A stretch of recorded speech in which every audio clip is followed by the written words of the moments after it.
Waalaikumsalam. Mari Bu Selvi, silahkan. Iya.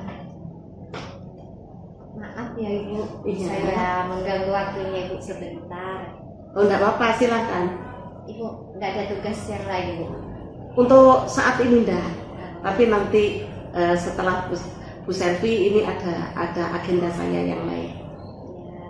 Ini Ibu, saya dapat tugas yang dari CGP Ya, untuk melakukan wawancara kepada kepala sekolah. ya, Ibu sebagai kepala sekolah di sini, sebagai pemangku kebijakan, ada beberapa hal yang ingin saya tanyakan mengenai mengidentifikasi suatu masalah. ya. Ya, yang ingin saya tanyakan yang pertama ini Ibu, bagaimana cara Ibu mengidentifikasi suatu masalah yang terjadi selama ini? Tentunya di sekolah banyak sekali masalah yang terjadi ya Ibu ya. Jadi saya ingin tahu teknik Ibu untuk mengidentifikasi suatu masalah, apakah itu termasuk dilema etika atau bujukan moral? Ya. Untuk hal masalah, bagaimana saya menangani masalah, saya mengidentifikasi masalah itu dulu. Apakah masalah ini kepentingan orang banyak, apa hanya beberapa orang? Kalau kepentingan orang banyak, maka ini harus saya dahulukan.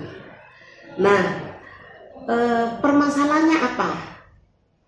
Kemudian permasalahan ini cukup saya selesaikan sendiri, apa juga dengan peran serta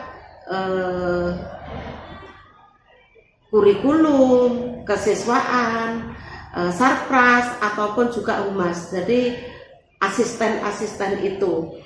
Nah, jika memang diperlukan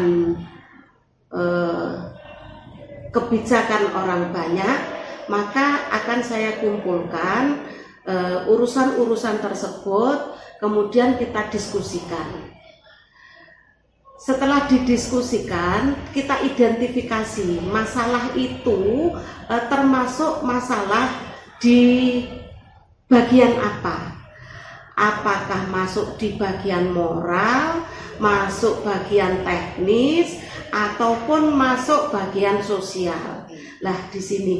Nah, kalau bagian moral, maka cara penyelesaiannya juga kita bicara dari hati dengan moral yang berlaku di sekolah di Indonesia. Menurut sekolah, menurut Indonesia, dan juga menurut agama. Nah, seperti itu. Nah, kemudian kalau ini dengan sosial misalnya, maka ini juga harus memerlukan kerjasama dengan beberapa pihak, diantaranya adalah guru TU, ataupun orang tua, ataupun tokoh masyarakat, komite sekolah. Nah, setelah kita diskusikan, kemudian langkah apa yang harus kita lakukan. Jadi langkah-langkah itu kita susun untuk menghindari kesalahan. Setelah langkah-langkah disusun, kita mengadakan action. Seperti itu. Action itu kita laksanakan. Setelah action kita laksanakan, kemudian kita evaluasi. Apakah langkah yang kita laksanakan itu sudah tepat atau belum? Karena kita sebagai manusia selalu punya kekurangan. Nah, apabila masih ada kesalahan, maka akan kita tindak lanjuti dengan mengadakan langkah alternatif yang lebih tepat. Seperti itu. Ya. Sudah lengkap ya Ibu, Iya. langkahnya, jadi Iya. tidak semata-mata langsung memutuskan bersama beberapa orang saja. Oh, tidak, tapi karena melibatkan orang banyak ya. melibatkan orang banyak. Ya. Di samping itu kita sebagai manusia mempunyai keterbatasan, dan kita juga punya misalnya saya, karakter saya itu bagaimana. Nah, karakter ini kadang-kadang menghambat untuk menyelesaikan masalah. Iya. Dan apabila diselesaikan oleh orang banyak, karakter saya itu bisa diminimalkan oleh banyak orang. Jadi lebih bisa saling memberi masukan yang terbaik. Iya. Nah, bagaimana jika masalah itu mempunyai dua kepentingan yang berbenturan, Ibu? Cara Ibu mengatasi ada satu masalah, tetapi itu memiliki dua nilai yang saling berbenturan. Ya. Contohnya dilema etika itulah. Ya. Ya. Sekarang ini saya mempunyai keputusan itu memang sangat diperlukan, dan masalah itu ada di Bu Selvi, ada di Bu Mila. Iya. Bu Selvi mengikuti guru penggerak, Bu Mila mengikuti PPG. Iya. Kepentingannya yang pertama, kepentingan dasar dulu adalah mengajar. Iya. Kepentingan yang kedua adalah guru penggerak dan PPG. Ini sama-sama bagus, program bagus, program akademik yang memberikan masukan untuk lebih maju, lebih kompeten. Nah, saya lihat kepentingannya untuk sekolah, untuk seperti Bu Selvi, ini kan guru penggerak. Guru penggerak ini begitu digaungkan oleh pendidikan, bagaimana menjadi seorang guru yang berinovasi, guru yang mengadakan perubahan. Tujuannya adalah mempercepat visi pendidikan nasional. Nah, visi pendidikan nasional ini adalah P5, yaitu memanusiakan manusia. Jadi ada berwawasan global, keimanan, gotong royong, dan lain sebagainya. Nah, karena ini adalah orang-orang yang berkeinginan untuk segera mensukseskan, ini lebih mulia, lebih gerakannya itu lebih cepat untuk lebih cepat sukses visi pendidikan itu. Padahal ini kan mengajar. Iya, benar. Kemudian ini ingin membantu pemerintah untuk mempercepat visi pendidikan. Saya lebih cenderung mementingkan kepentingan nasional. Mengapa? Karena kepentingan nasional ini pada akhirnya akan berimbas kepada kepentingan sekolah. Kalau kepentingan sekolah itu imbasnya kecil sekali ke kepentingan pendidikan nasional. Kalau kepentingan pendidikan nasional imbasnya akan sangat besar sekali, sehingga apabila ada seperti ini, maka saya akan lebih mementingkan memberi kesempatan kepada yang kepentingannya sangat luas, mengimbas pada sekolah saya. Seperti itu.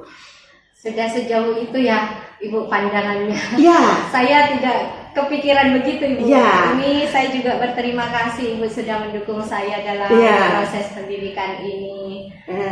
Jadi analisis Ibu sudah jauh ke depan. Jadi saya banyak belajar dari Ibu ini. Masalahnya begini, Bu Selvi, dengan adanya guru penggerak di sekolah saya, maka guru ini minimal menginspirasi teman-teman yang ada di sekolah, dan juga menginspirasi guru-guru di Sumeneb. Apalagi ini kan sudah diberikan SK oleh Kemdikbud ya. Jadi ini sudah nasional kelasnya. Nah, berkelas nasional ini saya sangat bangga sekali dengan harapan yaitu mengimbas di sekolah saya gitu. Iya. Ya. Ini jadi tugas saya memang selanjutnya. Iya. Masih banyak tugas yang harus saya selesaikan dari setelah ini. Ya, terima kasih atas dukungan Sama-sama. Ibu sama saya yang Iya. sudah memberikan semangat yang luar biasa untuk saya, Ibu. Iya. Jadi kalau ada teman-teman nanti Bu ya, Bu Selvi ini bagaimana? Saya kurang paham, minta tolong dibantu. Siap, Ibu. Iya. Ya. Ya, menurut Ibu dalam hal mengambil keputusan itu yang paling dianggap efektif untuk memutuskan sesuatu itu bagaimana? Semua keputusan itu harus, jadi untuk mengambil keputusan itu harus dianalisa pokok permasalahannya. Dari pokok permasalahan sudah ditemukan, baru dimusyawarahkan, kemudian diputuskan. Bagaimana keputusan itu efektif? Iya. Paling efektif itu adalah kesalahan itu yang paling minimal, menimbulkan ketidaknyamanan atau kesalahan yang minimal, itu berarti yang efektif. Ya, jadi menganalisis dulu ya, Bu. dianalisis dulu masalahnya. Setelah dianalisis, kita langkah-langkahnya bagaimana kita laksanakan. Setelah kita laksanakan, nah dievaluasi lagi. Di mana letak kesalahan itu paling sedikit, berarti itu yang paling bagus. Iya, Ibu. Dalam pengambilan suatu keputusan itu kan tidak semua mulus ya, Ibu. Pasti ada tantangan-tantangan. Nah, bagaimana Ibu menyikapi tantangan-tantangan tersebut? Saya kan juga belajar dari Ibu. Tantangan itu menurut saya bukan harus dihindari. Tantangan itu adalah sesuatu yang harus kita lalui. Enggak usah takut tantangan, karena tantangan itulah yang mendewasakan kita, yang melatih kita untuk bekerja lebih efektif. Bagaimana mengatasi tantangan? Kita menyiapkan beberapa langkah. Dari tantangan A, misalnya langkah 1, itu efektif enggak? Langkah B, efektif enggak? Langkah C, efektif enggak? Dari beberapa langkah yang kita siapkan, itu kita pilih langkah yang kira-kira bisa mengatasi tantangan itu. Seperti contohnya, tantangan tersebut penolakan dari beberapa teman, penolakan dari beberapa teman, karena memang ada teman yang mendukung dan ada teman yang tidak mendukung. Nah, langkah yang kita selesaikan, langkah yang kita laksanakan yang mana? Mungkin langkah itu pertama adalah sosialisasi. Nah, sosialisasi itu penting. Kenapa? Mungkin orang yang tidak mendukung itu tidak paham apa itu guru penggerak. Mungkin dikiranya kita lari-lari bergerak ke sana kemari. Mungkin dikiranya bahwa guru bergerak itu adalah guru yang dengan segala sesuatu pekerjaannya yang dia tidak bisa istirahat. Nah, mungkin seperti itu. Jadi kita sosialisasikan apa guru penggerak itu. Nah, dari sosialisasi mereka akan paham. Nah, bila mereka sudah paham, maka kita bisa masuk. Dari pemahaman kita bisa memasukkan ilmu, memasukkan prinsip, kemudian kita rangkum. Nah, sehingga penolakan itu bisa kita minimalkan. Itu kalau misalnya tantangannya itu. Kalau tantangannya misalnya sarpras, sarpras itu penting. Kenapa? Misalnya mengikuti sekolah penggerak, sementara tidak punya laptop, tidak punya LCD. Nah, ini kita bisa komunikasi dengan bagian Sarpras. Apa yang kita punya di sekolah itu. Jadi tantangan itu kita selesaikan pertama dengan sosialisasi, kemudian komunikasi dengan bagian-bagian seperti itu. Jadi yang penting kita adalah komunikasi. Komunikasi itu bisa menyelesaikan tantangan-tantangan yang ada. Jadi Ibu mengubah tantangan jadi motivasi ya Ibu. Betul, Ya. betul. Jadi tantangan itu bukan untuk dihindari. Bukan untuk dihindari, tapi harus dilaksanakan. Harus dilaksanakan. Iya. Bila misalnya kita masih gagal, Iya. kita coba lagi dengan cara lain.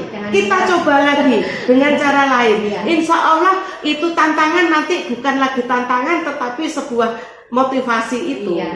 Ini juga Ibu sudah memberikan saran ke saya Iya. untuk saya laksanakan tantangan itu. Iya. Ini kan tugas saya sekarang. Iya, betul. Iya. Jadi dalam hal itu Ibu sudah memberikan jalan kepada saya untuk melaksanakan tugas saya selanjutnya. Iya. Ya. Jadi faktor apa yang selama ini membantu Ibu mempermudah dalam pengambilan keputusan, atau mungkin ada pihak lain yang bisa membantu Ibu?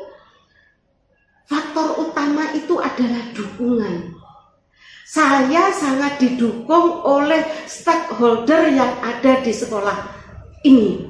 Tim ya Bu ya? Tim, tidak hanya tim, tapi wali murid, komite, guru TU, siswa, itu kalau saya amati begitu mendukung program yang ada di sekolah ini, begitu mendukung keberadaan saya di sekolah ini. Lah inilah yang memudahkan Semua warga sekolah. semua warga sekolah, termasuk masyarakat di sekitar sekolah.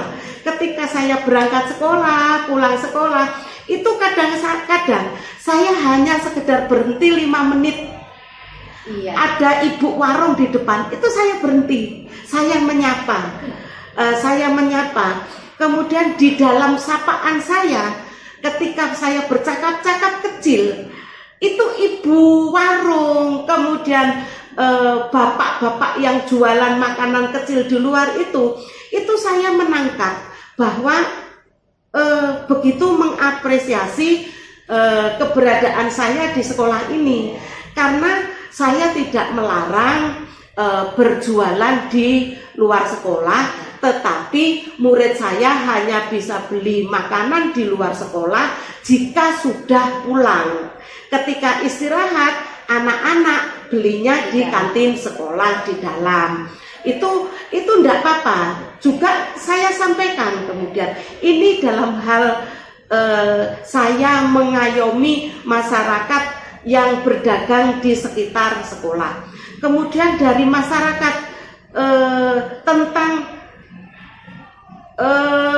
peserta didik di SMP 2, saya menangkap bahwa mereka atau beliau-beliau ini itu sangat pasrah dan senang ketika siswanya disekolahkan di SMP 2. Jadi di SMP 2 itu adalah SMP yang pluralisme ya. Jadi dari ekonomi terendah sampai tertinggi, dari siswa inklusi sampai siswa yang paling pintar, semuanya ada dan diladeni dengan baik, kita perlakukan dengan baik, kemudian teman-temannya juga memperlakukan dengan baik. Jadi dapat dukungan dari masyarakat maupun warga sekolah. Itu. Jadi sebenarnya faktor sikap dulu ya Bu yang menentukan. Sikap. Dari sikap kita yang begitu terbuka, ramah dan juga menghargai mereka, betul, mereka akan mudah juga mendukung keputusan yang ada di sekolah. Di samping itu juga setiap sekali ada program baru, kita kan sosialisasi Iya. dengan wali murid itu juga punya corong masing-masing. Iya. Ternyata kalau disekolahkan di SMP 2 itu seperti ini. Jadi mereka masa- percaya ya, Bu? percaya. Iya. Iya. Jadi kepercayaan masyarakat itu adalah yang paling penting. Kepercayaan guru, TU, warga di sekolah itu juga sangat penting. Iya. Sudah lengkap Ibu ini. Iya. Nah, dari hal ini selama Ibu sudah menjadi kepala sekolah, Iya. pasti banyak pembelajaran yang Ibu dapat. Iya. Mungkin saya bisa Ibu menularkan ke saya pembelajaran-pembelajaran tentang pengambilan keputusan itu, Ibu. Ya. Dalam hal pengambilan keputusan, yang pertama adalah utamakan kepentingan masyarakat banyak atau kepentingan umum di atas kepentingan pribadi. Satu. Yang kedua, kita adalah di masyarakat, sehingga kita harus menjadi corong ataupun harus menjadi pionir di masyarakat bahwa kita adalah agen pendidikan, Iya. agen pendidikan yang berada di masyarakat. Yang ketiga, kita di tengah masyarakat, di tengah sekolah, maka kita mengapresiasi, jadi mendengarkan. Yang penting kita mendengarkan keinginan masyarakat. Kalau kita bisa melaksanakan, maka kita laksanakan. Seperti contohnya dalam hal kebersihan. Dalam hal kebersihan, kita menjaga kebersihan itu di lingkungan kita, sehingga sekolah itu adalah agen kebersihan di masyarakat. Bukan sekolah menjadikan agen sampah, karena warga kita adalah 1000.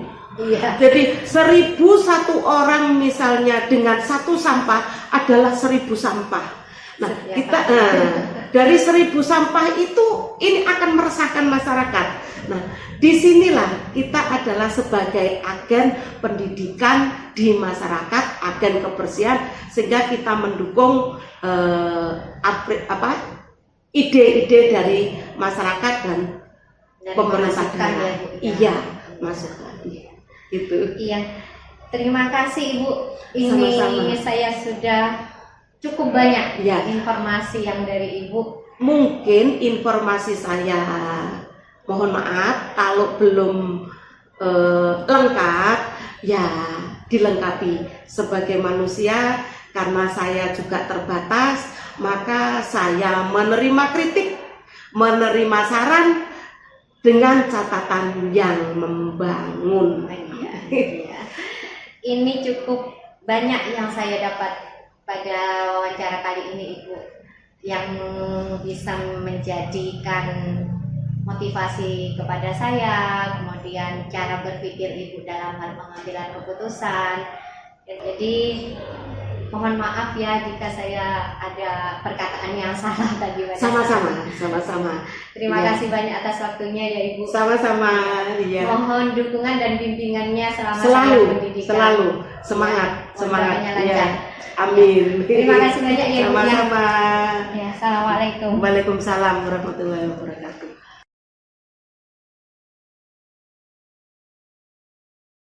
Assalamualaikum Pak Bambang. Waalaikumsalam Ibu Sinti. Mohon maaf ya Pak, saya mengganggu aktivitas Bapak sebentar karena ini ada tugas CGP yang harus saya laksanakan, mewawancarai Pak Bambang selaku Wakasek sebagai pemangku kebijakan di SMP Negeri 2 Sumeneb. Tidak ganggu Pak. Kebetulan pada jam ini saya kosong. Setelah ini saya ada jam di kelas 7. Dan kebetulan pula pada hari ini kita bertepatan dengan Santri ya, Hari Pak. Santri. Iya. Dan kita pakai busana santri seperti ini. Iya. Iya. Ini berarti saya ada waktu sekitar 2 JP ya Pak, Iya. tapi cukup lah Pak, saya Iya. hanya butuh sebentar. Mungkin ada yang bisa saya bantu di sini. Iya Pak, begini Bapak, saya ini kebagian tugas untuk wawancara kepada pemangku kebijakan di sekolah tentang pengambilan keputusan Bapak. Oh iya. Ya. Selama ini kan Bapak jadi Wakasek, tentunya ada berbagai macam masalah yang dihadapi di sekolah ini. Tentunya permasalahan-permasalahan yang telah dilewati Bapak itu ada dilema etika, mungkin juga ada bujukan moral ya Pak. Iya, benar. Nah, saya ingin tahu bagaimana dalam kasus-kasus tersebut. Untuk kasus tersebut, saya mengambil langkah yang pertama adalah mengidentifikasi masalah dulu. Jadi mengidentifikasi masalah sebelum saya mengambil keputusan. Ya. Kalau boleh tahu identifikasi masalah yang Bapak lakukan seperti apa Bapak? Ya, jika masalah itu bisa saya pecahkan sendiri, bisa saya eksekusi sendiri. Tapi kalau itu melibatkan orang banyak, mungkin kami atau saya itu melibatkan beberapa tim saya. Kebetulan saya berada di kurikulum, sebagai wakasek kurikulum saya punya tim di kurikulum. Iya. Betul. Kita akan pertimbangan dari tim saya, dan nanti saya komunikasikan juga kepada kepala sekolah. Nanti mungkin sebagai langkah-langkah saya untuk mengambil suatu masalah yang pernah Bapak hadapi yang masuk dilema etika itu seperti apa sih Pak? Misalnya masalah yang berkaitan dengan proses belajar mengajar. Ada yang sedang menjalankan diklat, jadi ada beberapa guru yang menjalankan diklat yang sedang melaksanakan PPG, termasuk CPG, sampai seperti ini. Jadi cukup mengganggu ya Pak? sebetulnya tidak mengganggu proses belajar mengajar, tapi kita harus mensiasati bagaimana proses belajar mengajar itu tidak terganggu dan teman-teman yang mengikuti kelas juga tidak berjalan sesuai dengan yang diharapkan. Jadi sama-sama jalan seperti itu. Itu termasuk dilema etika yang bagi Bapak apa diizinkan atau tidak, mungkin itu jadi masalah yang Iya, benar. Karena apa? Karena di sisi lain guru tersebut itu mempunyai hak untuk meningkatkan keprofesionalannya. Iya. Di sisi lain dia mempunyai tugas Iya. yang diemban untuk mendidik atau mengajari kelas seperti itu. Padahal waktu PPG itu kan 3 bulan ya 3 Pak. bulan, betul. Jadi cukup menjadi sebuah masalah yang harus dipecahkan. Harus dipecahkan bersama. Bagi Bapak selaku pemangku kebijakan di sini. Benar. Ya. Dan itu pun sampai sore ya Pak, jadi tidak bisa melaksanakan tugas benar Betul, ya Pak. sampai sore, mulai pagi sampai sore. Itu malam bahkan ada tugas itu seperti itu. Nah, langkah-langkah prosedur apa yang biasanya Bapak lakukan selama ini jika ada masalah seperti ini, dilema etika seperti itu? Langkah-langkah yang saya ambil sebenarnya yang pertama adalah mengidentifikasi permasalahan itu. Jadi yang pertama itu saya identifikasi dulu berapa jumlah guru yang sedang mengikuti diklat. Terus yang kedua, masalah yang kedua adalah kira-kira siapa nanti penggantinya. Pengganti dalam arti pada waktu guru tersebut tidak bisa mengajar di kelas. Kan tidak selamanya dia tidak ngajar. Ada waktu-waktu tertentu yang dia ada waktu senggang, dia bisa masuk kelas. Seperti itu. Terus yang setelah langkah-langkah itu saya kumpulkan permasalahan identifikasi ya, data-data yang ada saya kumpulkan, nanti kita pecahkan bersama di tim kurikulum seperti itu. Kita diskusikan di sana di tim kurikulum. Nanti setelah kita mendapat suatu kesepakatan solusi, kita nanti komunikasikan dengan pimpinan kita di kepala sekolah. Seperti itu langkah-langkah yang saya ambil. Iya. Akhirnya keputusan apa yang Bapak ambil menghadapi teman-teman yang lagi melakukan proses pendidikan ini? Keputusan yang saya ambil itu mengganti guru yang sedang melaksanakan tugas PPG. Jadi diganti dengan guru GTT pada waktu itu, guru GTT, tapi yang mempunyai kualifikasi mapel yang sama. Yang sama. Iya. Gitu. Menurut Pak Bambang, selama ini proses pengambilan keputusan apa yang cukup efektif yang Bapak lakukan, terutama kasus dilema etika yang seperti terjadi saat ini? Yang menurut saya efektif itu yaitu identifikasi masalah dulu. Saya identifikasi masalah dulu, identifikasi, terus pengumpulan data-data.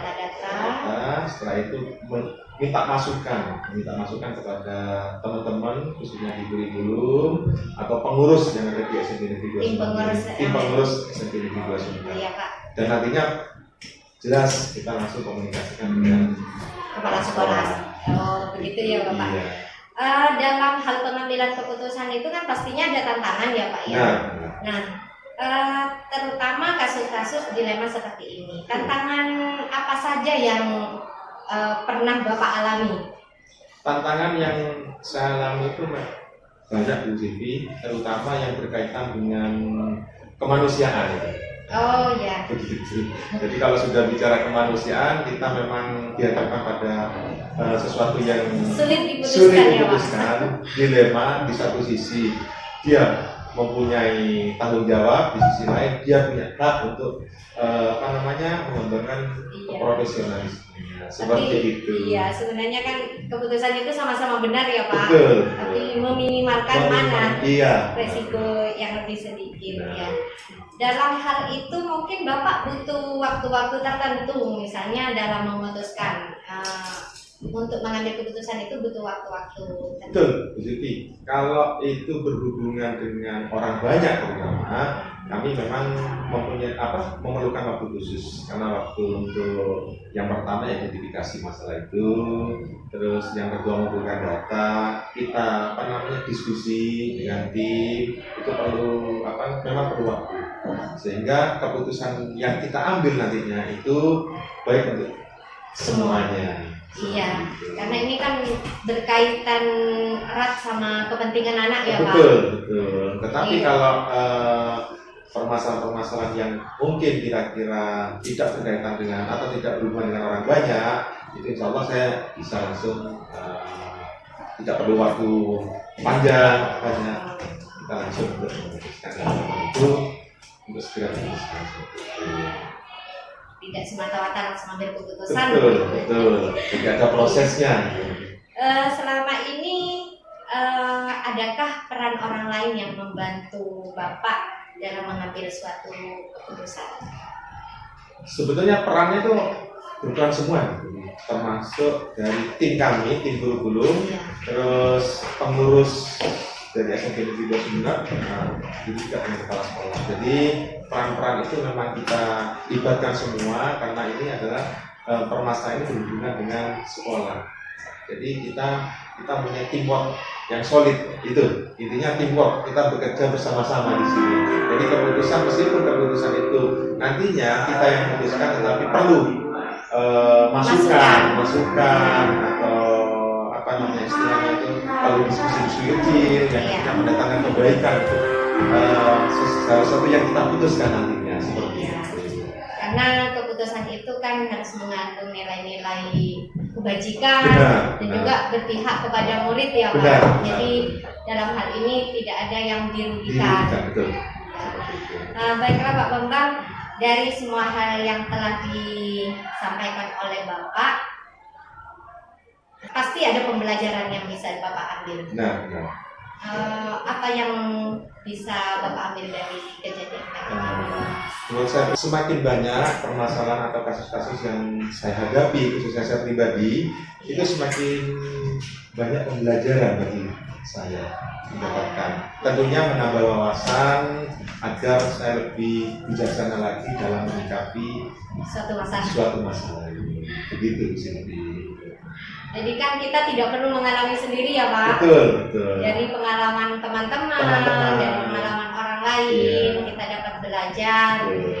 Kemudian kita bisalah lebih bijaksana menyikapi masalah-masalah yang ada. Iya, memang kita bisa untuk apa sebetulnya untuk mengambil kebijakan karena itu berkaitan dengan kegiatan proses belajar mengajar, karena kita kebetulan saya berada di bagian kurikulum, tetapi alangkah baiknya kalau segera sesuatu kita komunikasikan dulu dengan tim sehingga menghasilkan suatu kebijakan yang baik untuk semuanya, seperti itu.